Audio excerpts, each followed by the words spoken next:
parole de Dieu nous enseigne dans la deuxième lettre de Paul aux Thessaloniciens.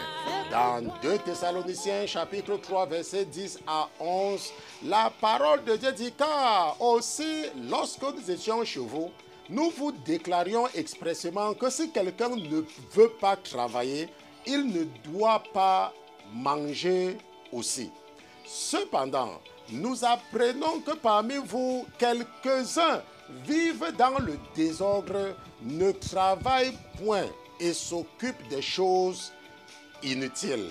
La parole de Dieu dit que lorsque nous étions chez vous, c'est Paul qui dit cela aux chrétiens qui vivaient en Thessalonique. Paul leur dit que lorsque j'étais au milieu de vous, je vous ai répété que si quelqu'un ne veut pas travailler, il doit dormir affamé. Mais Paul dit qu'il apprend qu'il y a certains chrétiens.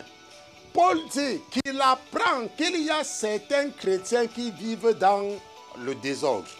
Paul dit qu'il apprend qu'il y a certaines personnes dans l'église qui s'occupent des choses inutiles.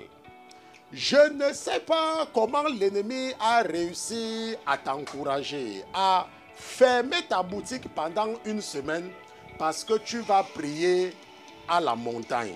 Je ne sais pas comment l'ennemi a réussi à faire que tu es devenu celui qui donne les points de prière parce que tu veux encourager une personne dans le péché et la personne va certainement t'appeler après pour te donner de l'argent.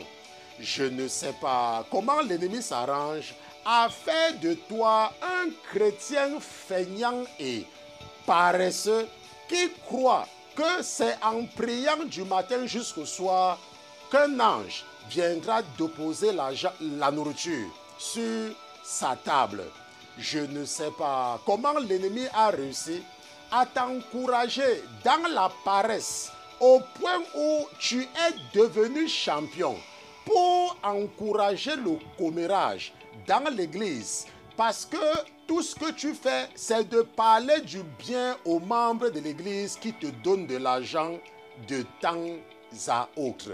Je ne sais pas comment l'ennemi a fait de toi ce pasteur qui prêche seulement pour encourager ceux qui ont les moyens dans ton église parce que tu as peur qu'en prêchant la vérité, ils vont arrêter de te nourrir dans ta paresse avec leurs dîmes et leurs offrandes. Mais ce soir, la parole de Dieu a mis dans le cœur de ton frère et serviteur que je suis de te rappeler que si tu ne travailles pas, tu n'as pas droit à la nourriture. Que si tu ne travailles pas, tu dois arrêter à t'occuper des choses inutiles dans l'église et chercher un travail. Je remercie le Seigneur Jésus-Christ pour ta vie.